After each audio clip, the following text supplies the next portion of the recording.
3 seconds. That's all it took for my marriage to shatter after I hit play on that recording. Apparently, revealing your husband's second family over breakfast is the fastest way to silence judgmental in-laws. I didn't intend to become an amateur detective at 36. But when your husband of 12 years claims he left his wallet at a restaurant where he literally just paid in cash, even Florence Nightingale would raise an eyebrow. Let me start over. I'm Elsie Matthews, night shift nurse at Springfield Memorial, collector of ceramic frogs, and, apparently, the world's most oblivious wife. Last Thursday's dinner at Hazel's Diner was meant to be our monthly reconnection night, the sad little tradition where married couples pretend they still have things to talk about. The waitress, Vada, had hovered around Silas all evening, touching his shoulder as she refilled his coffee, laughing a little too hard at his mediocre hospital bureaucracy jokes. "Hey babe, wait in the car. I think I left my wallet at the table," Silas said, jingling his car keys at me like I was a toddler distracted by shiny objects.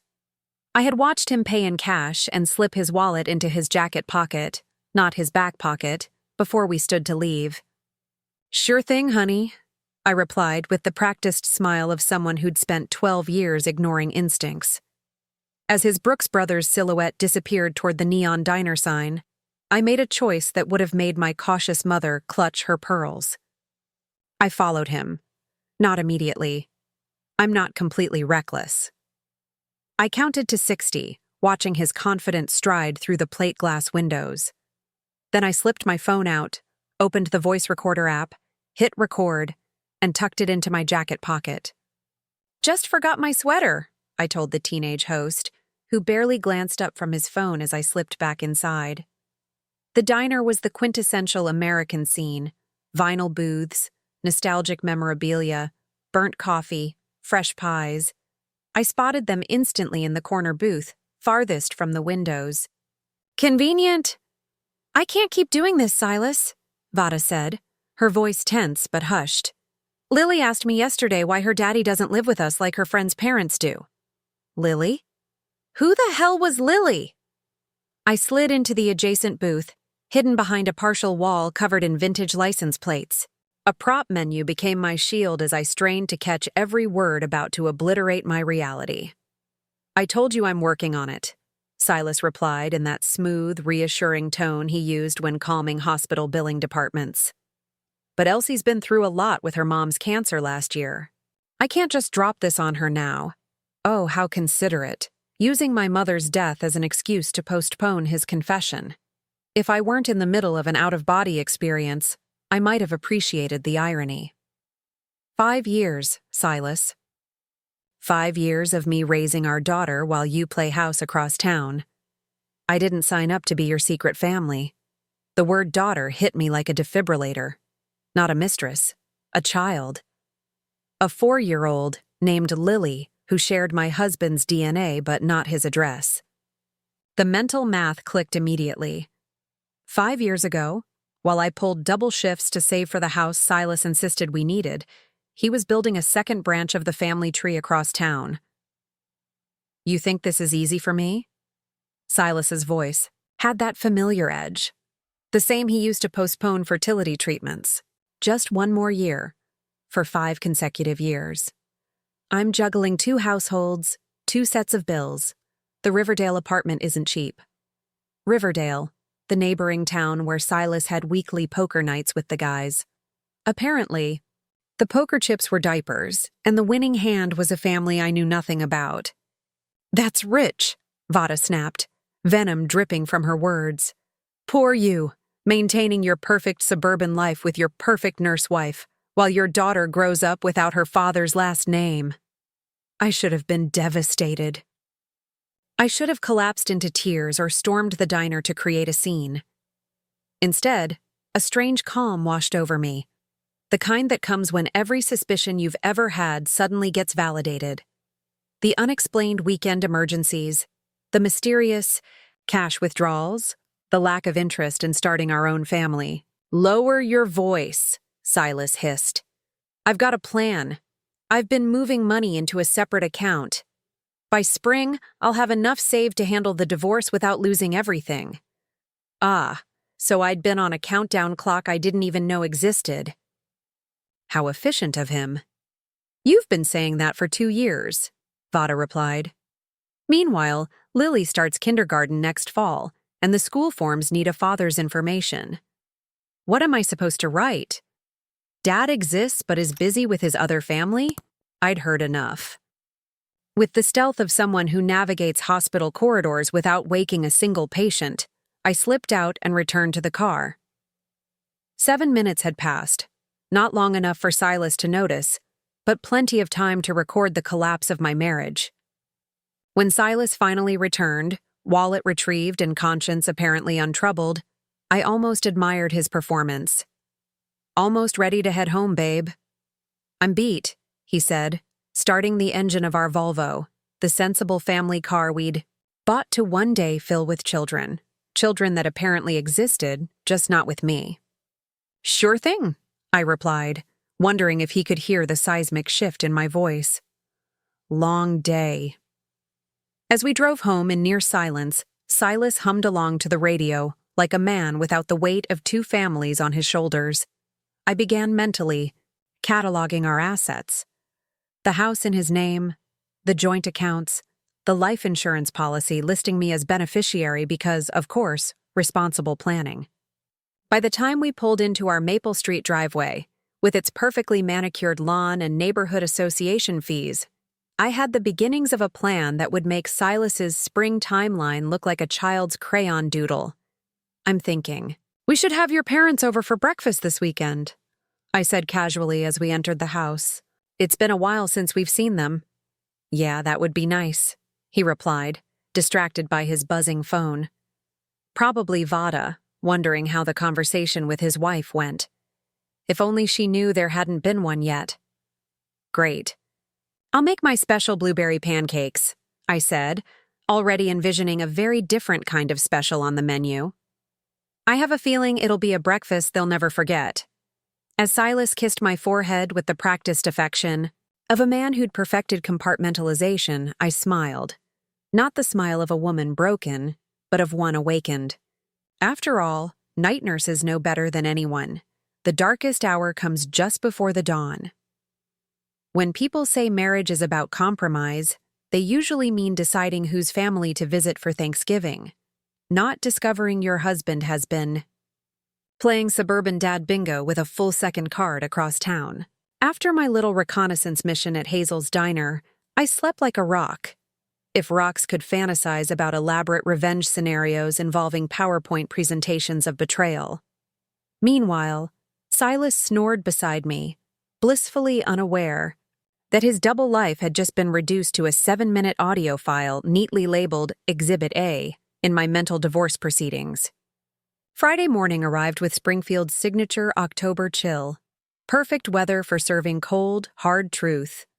Your parents confirmed for Sunday brunch, I announced over coffee, watching Silas scroll through emails on his phone. Your mom asked if they should bring anything. I told her just their appetites. And maybe their moral compass. He barely looked up. Sounds great, babe. 12 years together, and Sounds Great, Babe had become the background music of our relationship, the elevator tune of matrimonial autopilot. I was thinking of making something special, I continued, stirring my coffee with surgical precision. Something that really captures the essence of our marriage.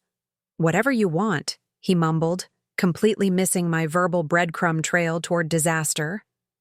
I headed to Memorial for my night shift, my mind clearer than it had been in years. Funny how discovering your entire life is a carefully constructed lie can suddenly bring everything into focus. The hospital corridors felt different that night. Less like the place I'd dedicated my career to, and more like a reminder of all the double shifts I'd worked to build a future with a man who was simultaneously building one with someone else. You look different, Elsie, remarked Tara, the charge nurse who'd been my work wife for 8 years. Did you finally try that Korean skincare routine I recommended? No, I replied, checking a patient's IV with practiced efficiency. Just discovered my husband has a second family across town. Really opens up the pores. Tara's jaw practically dislocated. You're joking. I wish my life had that kind of comedic timing. No, I said. I followed him back into the restaurant last night and recorded him talking to his waitress girlfriend about their 4-year-old daughter and their Riverdale apartment. Holy mother of... She caught herself, remembering we were in the pediatric wing. What are you going to do? I'm hosting a lovely family breakfast on Sunday. Think of it as Extreme Makeover Marriage Edition, where the big reveal is that half the house was actually built in another neighborhood. While distributing medications, I called my college roommate Paige, now a divorce attorney specializing in what she cheerfully called high-conflict matrimonial dissolution. Lawyers speak for when someone screws up royally. Record everything going forward, she advised after I explained the situation. Massachusetts is a 2-party consent state for recordings, so that restaurant tape isn't admissible in court, but it's excellent leverage. I'll email you a list of financial documents to collect. And Elsie, get screenshots of everything before he realizes you know. That night, while Silas claimed to be catching up on work emails, code for texting Vada about their daughter's preschool drama, I went full forensic accountant. Amazing how motivated betrayal and spite can make you. The discoveries rolled in like patience during flu season. A separate checking account at Riverdale Community Bank with monthly transfers labeled investment property. Very creative. Technically not a lie if you consider a secret child an investment in genetic propagation. Credit card statements showing purchases at Riverdale businesses, including monthly charges to Little Sprouts Daycare and regular trips to a toy store called Imagination Station. Meanwhile, I'd been using the same makeup brushes for 3 years because we needed to tighten the budget. A life insurance policy I'd never known about listed beneficiaries as V.A. Parker and dependent, at least confirming. Our own policy naming me wasn't an elaborate setup for my mysterious disappearance. Most telling was a folder, in his email labeled Lily, filled with dozens of photos chronicling a little girl from infancy to present. A little girl with Silas's distinctive hazel eyes and cleft chin. Celebrating birthdays, Christmases, and daddy-daughter days at the Springfield Zoo. On days when Silas claimed to be golfing with clients, I moved through our house like a ghost, cataloging everything we'd built together while he went to the gym, which, according to the location history he'd forgotten I had access to, was actually Riverdale Park, probably pushing his daughter on the swings while I rearranged our wedding photos for maximum dramatic impact. When he returned, flushed and smelling of unfamiliar shampoo, rookie mistake. Real gym-goers come home smelling like sweat, not Irish Spring. I'm making a grocery list for tomorrow's breakfast. Need any help? He asked, grabbing a Gatorade from the fridge. No thanks. I've got everything under control, I replied with a smile that would have sent smarter men running for the hills. That afternoon, I visited Hazel's diner alone, requesting Vada's section. The confusion on her face when I sat down was almost worth the overpriced Turkey Club sandwich. Mrs. Matthews, she stammered, recognition dawning as she approached with her notepad. I didn't realize you were coming in today. Just craving their famous pie, I said cheerfully. Silas always raves about it. She shifted uncomfortably, name tag gleaming under the fluorescent lights. What can I get you? Just coffee, and a moment of your time if possible. The color drained from her face. I'm actually pretty busy, she said. It'll only take a minute, I said, maintaining my nurse's calm in a crisis voice. I just wanted to invite you and Lily to breakfast tomorrow. Silas's parents will be there, and I thought it'd be nice for everyone to finally meet. The coffee pot in her hand wobbled dangerously. I don't know what you're... Let's not waste time. I heard your conversation with my husband Thursday night. All of it. I know about Lily, the Riverdale apartment, and the 5-year production you two have been starring in. To her credit, she didn't deny it. Instead, her shoulders sagged with what looked almost like relief. I never wanted to be the other woman, she said quietly. He told me you two were separated when we met. Of course he did, I replied, leaving a $20 bill on the table as I stood. Standard script from the Handbook of Cheating Husbands, Chapter 1. Right after my wife doesn't understand me. What are you going to do? She asked, fear edging into her voice. Nothing to you or Lily, I assured her. That child is innocent in all this. But Silas, let's just say tomorrow's breakfast will serve something a lot harder to swallow than pancakes. I left her standing there, notepad clutched to her chest, probably wondering if she should warn Silas. I almost hoped she would. The anticipation of watching him squirm through the night was almost as satisfying as the main event itself. Back home, I finalized preparations for Sunday's showdown. The dining room table was set with our wedding china, a painfully ironic touch. The television was connected to my laptop, ready for its starring role, and the guest bedroom was prepped for what I assumed would be my temporary accommodations until I could secure a Silas-free living situation. I laid out my outfit for the morning, a crisp blue dress that brought out the steel in my eyes. Silas wandered in, blissfully unaware of the execution I had scheduled for his double life. My parents are looking forward to tomorrow, he said, climbing into bed. Mom's been asking when we'd have them over again. Uh-oh, I thought. Tomorrow will definitely be memorable for them, as I set my alarm. I'm planning quite the show. You've been acting weird all day, he remarked, yawning. Everything okay? I smiled at him in the darkened bedroom, savoring the last night I'd ever spent next to a man I now realized I'd never truly known. Everything's perfect, I lied, matching his 5-year performance with a brief one of my own. I just can't wait for tomorrow. Some things have been in the dark for too long. Sunday morning arrived with the kind of perfect fall sunshine New England tourism boards use to sell Massachusetts to leaf peepers. Mother Nature, it seemed, had a flair for dramatic irony, setting the stage for a family implosion with golden light and crisp air. I woke before Silas, slipping out of bed at 6 a.m. to begin my final performance as the beautiful wife. The irony wasn't lost on me. 12 years playing by the rules in a game where my opponent had created an entirely different rulebook. By 9:30, the house smelled like a Norman Rockwell painting, blueberry pancakes, bacon, fresh coffee, and the unmistakable aroma of impending catastrophe. My hands moved with clinical precision as I arranged fresh flowers on the table, chrysanthemums symbolizing truth and honesty, a subtle touch that would be lost on everyone but me. Something smells amazing, Silas said, wandering into the kitchen in his Harvard Business School t-shirt, the one he wore when his parents visited, a subtle reminder of the education they'd financed. Need any help?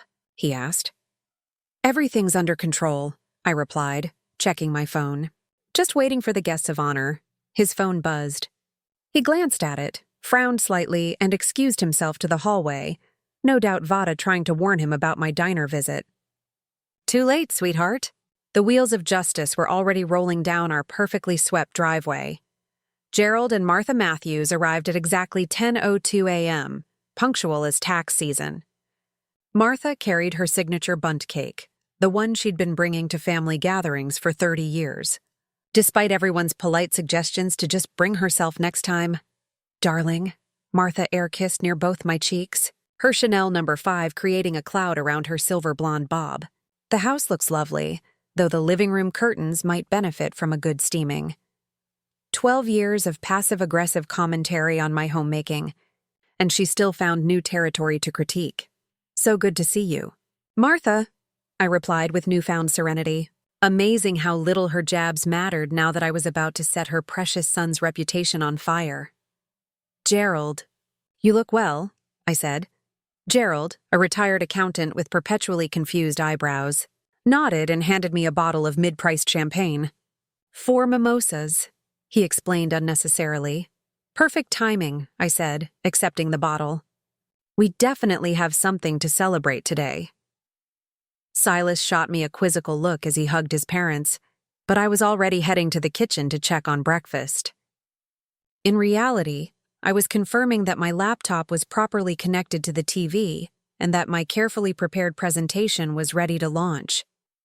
I had spent most of Friday night after my shift working on it, using the same software I relied on for nursing in-service presentations at the hospital. Shall we all sit? I called, returning with a plate of perfectly golden pancakes. I've prepared something special. The Matthews family settled around our dining table, the expensive cherrywood one Silas had insisted on because, apparently, presentation matters in life. Completely unaware they were about to star in Springfield's most explosive Sunday morning show since the Methodist Church caught fire during Easter service in 2018. Before we eat, I began, standing at the head of the table rather than taking my usual seat at Silas's right hand. I want to share some exciting news. Martha perked up immediately, her eyes darting to my midsection. Are we finally getting a grandchild? I smiled tightly in a manner of speaking. Silas froze, fork suspended midair. The panicked look in his eyes confirmed that Vada had indeed warned him something was amiss. Too bad he didn't realize exactly what kind of storm was heading his way. Actually, Martha, you already have a grandchild, I continued pleasantly, pressing the remote in my pocket. The TV behind me flickered to life. Her name is Lily. She's 4, and she lives in Riverdale with her mother. Vada. The first slide appeared. A photo of Lily at what looked like her 4th birthday party, Silas's arm clearly around her shoulders. Daddy's big girl was written in pink frosting on the cake. I'd found it buried in his email archives. The silence that followed was so complete you could practically hear the collective blood pressure of the Matthews family rising. What is this? Gerald finally demanded, turning to his son. Silas had gone that peculiar shade of gray usually reserved for patients about to be wheeled into emergency surgery. Elsie, I can explain, he began, using the same tone he probably employed when Vada discovered his marriage wasn't actually ending soon as promised. Oh, I'm sure you can, I interrupted smoothly. You've had 5 years to practice your explanations. But first, let's make sure we're all working with the same information. I clicked to the next slide. A screenshot of the Riverdale apartment lease, signed by both Silas and Vada. This is insane, Silas sputtered, rising from his chair. You went through my private emails? Interesting, I noted. That's your first concern? Not the fact that you've been maintaining a second family across town while I worked night shifts to help pay for the house you insisted we needed? Martha made a sound like a deflating balloon. Silas James Matthews, what have you done? I clicked again. Bank statements showing regular transfers to Vada's account, daycare payments, and purchases from children's stores. It gets better, I said, pulling out my phone. I think you should all hear this conversation I accidentally recorded at Hazel's diner on Thursday night. I pressed play, and Silas's voice filled the room. I've been moving money into a separate account. By spring, I'll have enough saved to handle the divorce without losing everything. Gerald's face had turned the color of undercooked liver. You were planning to divorce Elsie after she stood by you through business school? After she nursed your mother through hip surgery? Martha was uncharacteristically silent, her perfectly manicured hands gripping the edge of the table. It's not what it sounds like, Silas protested weakly, the last gasp of a man drowning in his own deception. Really? I asked. Because it sounds like you've been living a double life while systematically draining our joint accounts to support your secret family. You've been lying to everyone in this room for 5 years.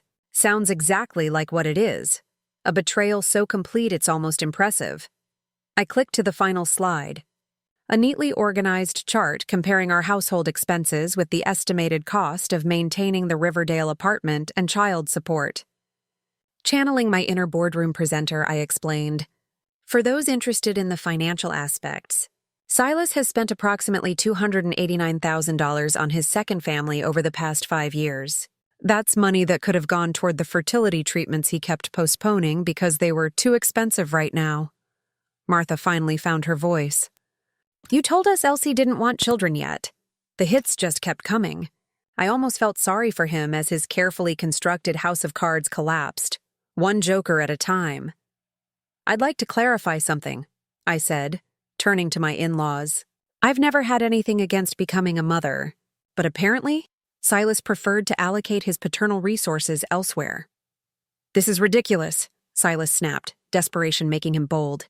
You're twisting everything. Am I? I asked. Then perhaps you'd like to explain why you told Vada you've been juggling 2 households, and why your daughter, yes, your daughter, asked why her daddy doesn't live with her like her friend's parents do. That silenced him more effectively than any surgical tape. Gerald turned to his son with the disappointed glare that apparently ran in the Matthews family DNA. Is this true? Silas slumped in his chair, defeat finally registering on his face. It's complicated. Actually, it's remarkably simple, I countered, picking up a manila envelope from the side table. These are divorce papers already filed with my attorney. You'll be formally served tomorrow, but I thought you might appreciate a preview. I'm asking for the house. Given that you already have another residence? Established. Martha began quietly weeping into her napkin, the same performance she'd given when Silas's brother announced he was becoming a public defender instead of joining a corporate firm. You've been busy, Silas muttered, staring at the envelope. Night shifts provide a lot of time for strategic thinking, I replied, and motivation really enhances productivity. What do you want? He finally asked, looking utterly defeated. I smiled, not the practiced, pleasant smile of Elsie Matthews, beautiful wife, but the confident smile of Elsie Matthews, woman who would no longer accept less than she deserved. I want what everyone wants. Silas, honesty, respect, and a fair division of assets. Oh, and I think it's time you introduced your parents to their granddaughter properly, don't you? As if on cue, the doorbell rang. 3 heads swiveled toward the entryway in perfect synchronization. That'll be Paige, my attorney, I explained, setting down my coffee cup. I thought she should join us for the financial portion of today's discussion. I hope no one minds. I made extra pancakes. Paige Turner, yes? Her parents really gave a future attorney that name. Strode into my dining room with the confidence of a woman who charged $400 an hour to dismantle people's lives with a smile. Her charcoal pantsuit and red-soled heels screamed, I eat cheating husbands for breakfast.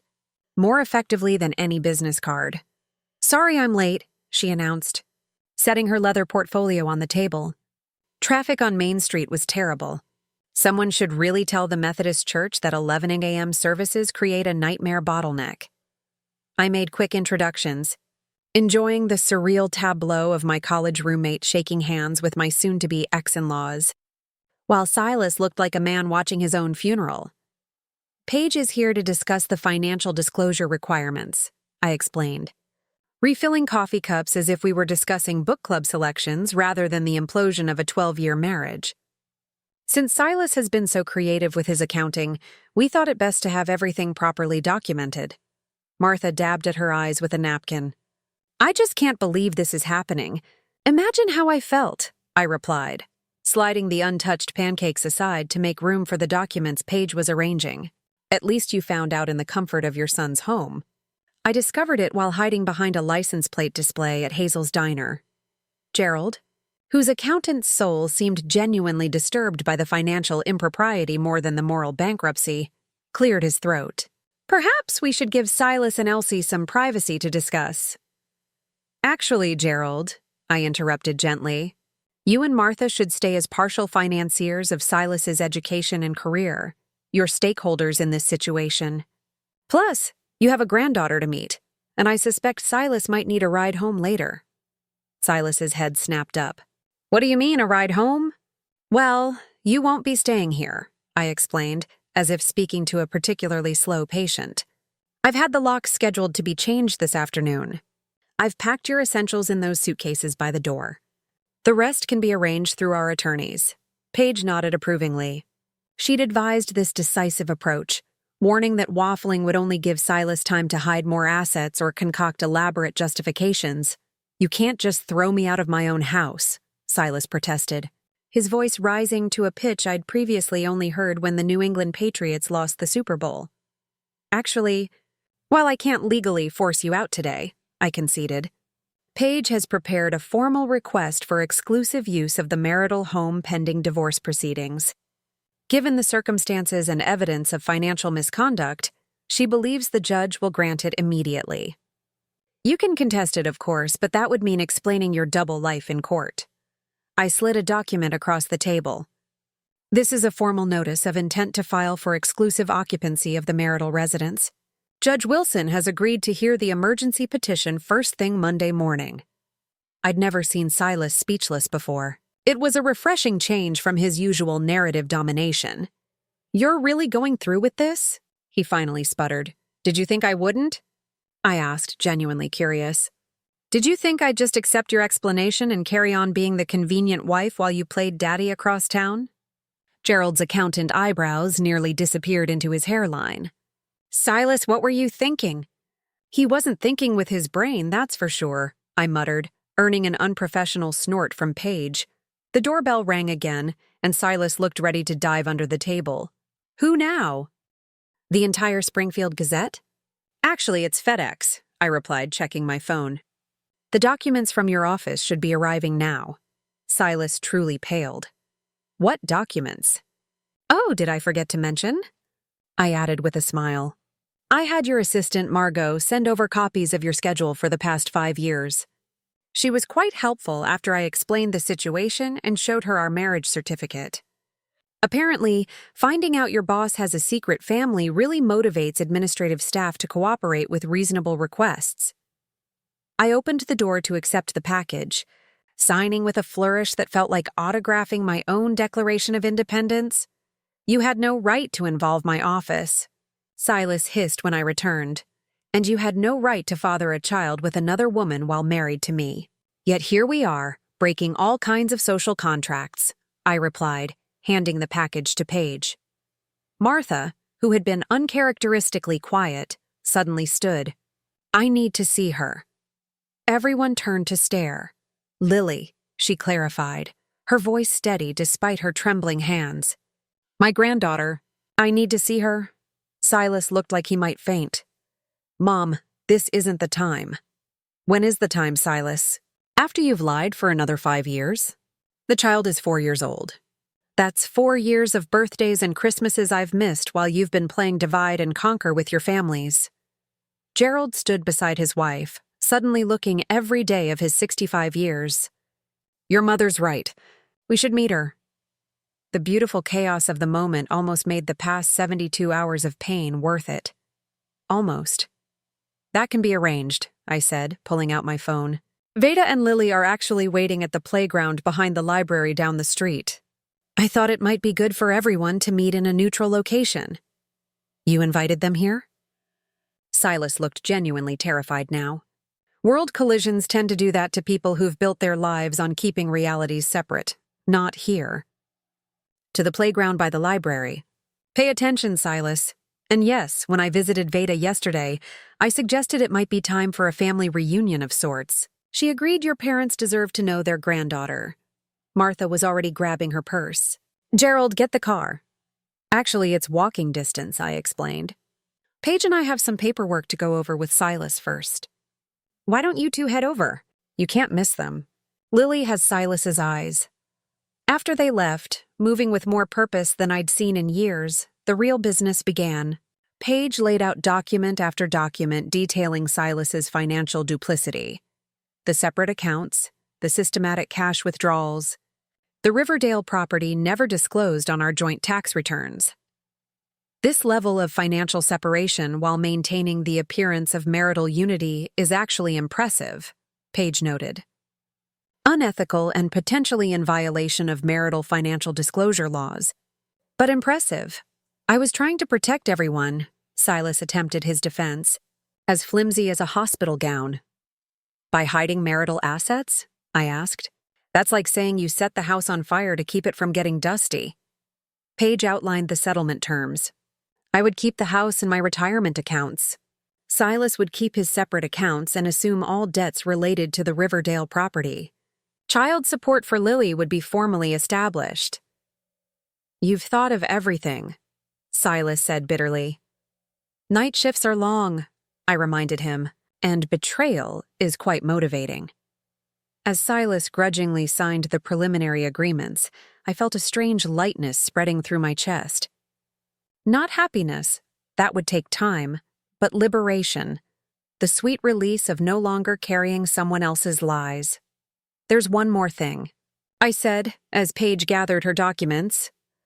"Of course there is," Silas sighed. "Your parents will likely want a relationship with Lily now. That means you'll need to actually be a full-time father instead of the part-time fantasy dad who shows up for zoo trips and ice cream. His expression confirmed my suspicion.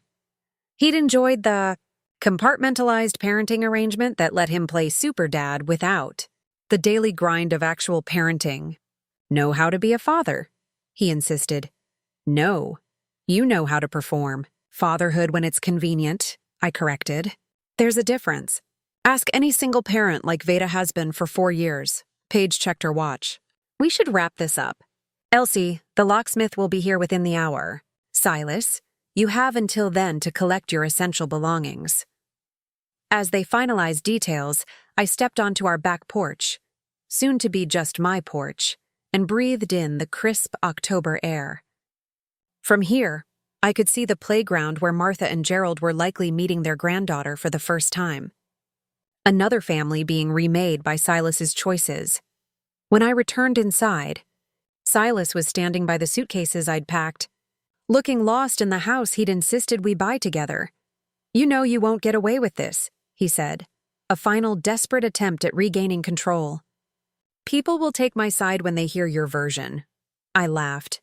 A genuine laugh that felt foreign after days of calculated planning. Silas, I'm a night nurse who worked double shifts to support your career while you built a second family across town.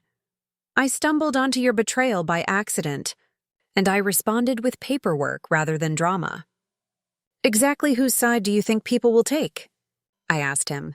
His silence said enough. The locksmith arrives in 40 minutes, I reminded him.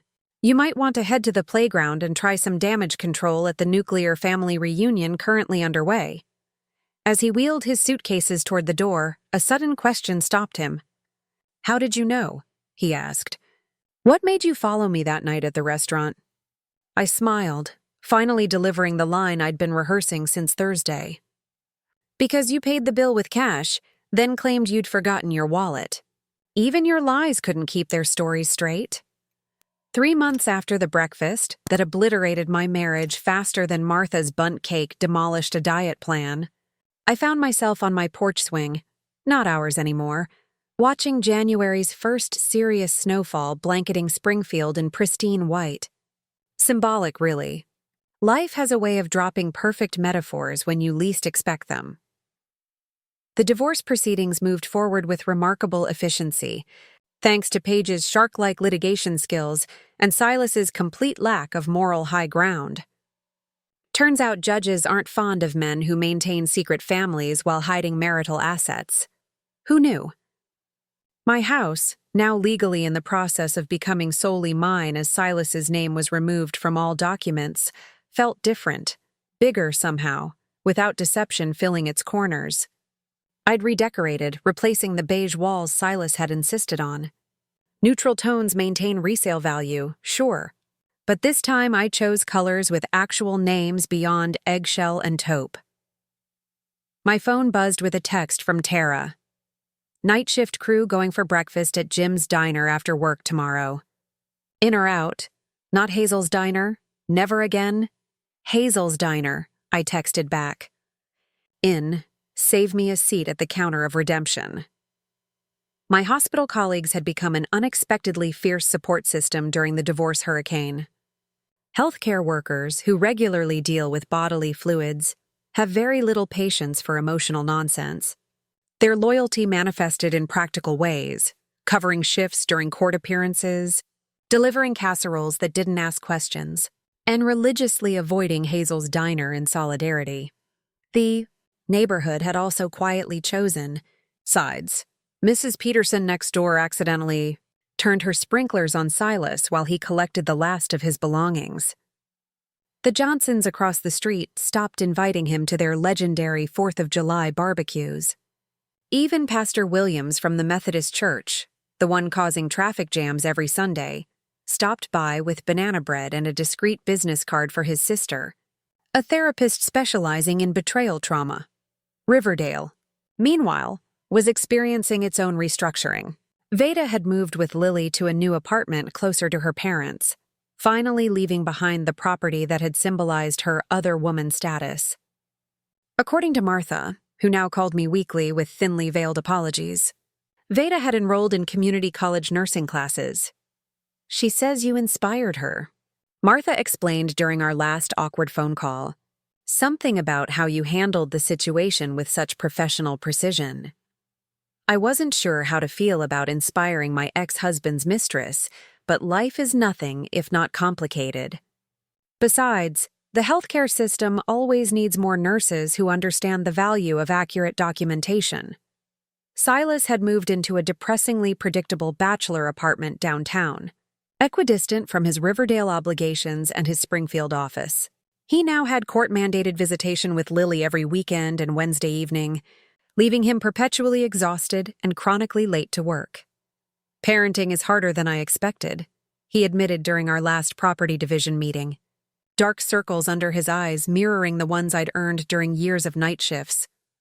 Fascinating discovery, I replied. You should publish your findings in the Journal of Obvious Conclusions. Gerald and Martha threw themselves into grandparenting with the fervor of people making up for lost time. Martha had even learned to knit, badly, according to photographic evidence, producing misshapen sweaters that Lily wore with 4-year-old pride. The strangest development, however, was my own transformation. Somewhere between recording that diner conversation and watching Silas wheel his suitcases out the front door, I'd discovered a steel-spined version of myself I hadn't known existed. This Elsie didn't automatically apologize when someone bumped into her at the grocery store. This Elsie didn't take extra shifts to accommodate everyone else's schedule. This Elsie had opinions about paint colors and expressed them without seeking consensus first. My mother would have been proud. She'd always said I bent too easily, too willing to break under pressure. Now I didn't. Standing up for yourself isn't selfish, Elsie, my mother had insisted during our last conversation before cancer took her. It's self-preservation. I'd finally absorbed the lesson, albeit via the scenic, detour-laden route of betrayal and divorce. The snow fell steadily outside as I sipped tea from a mug that read, Plot Twist, a gift from Tara for Christmas. So many people had asked if I regretted not seeing the sign sooner, if I wished I'd confronted him differently. The truth was far more complicated than my carefully curated revenge narrative suggested. Would I have preferred to uncover Silas's deception before investing 12 years? Absolutely. Would I have chosen a different path knowing what lay ahead? Probably. But regret is a luxury reserved for those with time machines, and Springfield Memorial was fresh out of those in the supply closet. Instead, I had reframed the collapse of my marriage as an unexpected lesson in self-reliance. Silas's betrayal had been my harshest teacher, but also my most effective. I'd learned I could survive what I once deemed unsalvageable, that I could methodically dismantle a life that no longer served me and construct something stronger from its ruins. Next week, I was starting day shifts in the pediatric wing. A schedule change I requested after realizing night shifts had been convenient for Silas's double life, but brutal on my circadian rhythm. My first weekend off would be spent in Boston, at a forensic nursing conference, something I'd always wanted to pursue but had avoided because Silas found it morbid. As twilight settled over the snow-blanketed street, my phone buzzed. A message from an unknown number. Is this Elsie Matthews? This is Lily's mom, Veda. Martha gave me your number. I know this is awkward, but I have a nursing school question if you have a minute.